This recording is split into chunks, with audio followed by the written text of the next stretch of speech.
seriez-vous en train de nous indiquer que c'est assimilé à un crime le fait d'avoir des opinions proches de celles du MRC le Cameroun, dans le milieu universitaire au Cameroun, se revendique comme une république démocratique.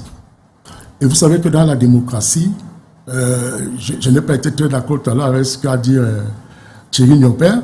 Vous savez, la démocratie suppose qu'on prenne en compte qui est la majorité qui gouverne, mais dans la prise en compte, qui est la majorité qui gouverne, mais dans la prise en compte de la minorité. On ne saurait être en présence d'une démocratie effective si on ne prend pas en compte la minorité. Parce que si ce n'est que la dictature de la majorité, on pourra éliminer, exclure une partie du peuple. Donc c'est la raison pour laquelle aujourd'hui le concept de démocratie a fondamentalement se transformé, a évolué, pour dire que si nous sommes démocrates, il faut aussi, puisque c'est la majorité qui gouverne, il faut prendre en compte la minorité. Et ça, c'est Spinoza qui le dit, que s'il n'y a pas la prise en compte de la minorité, nous ne sommes pas présents. Mais sauf que ma question demeure.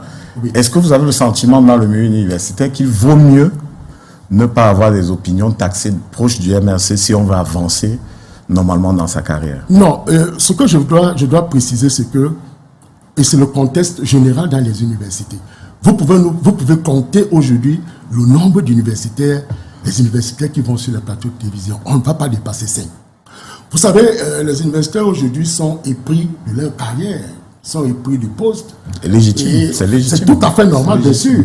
C'est pour la raison pour laquelle vous voyez beaucoup s'abstiennent de venir sur nous. Oh, nous avons des intelligences sur des sujets comme de l'heure, sur les sujets économiques, les sujets qui touchent notre sécurité au niveau du Nord et Sud-Est. Il y a des articles dessus que si ces articles sont exploités, on pourra avoir des solutions à ces problèmes-là.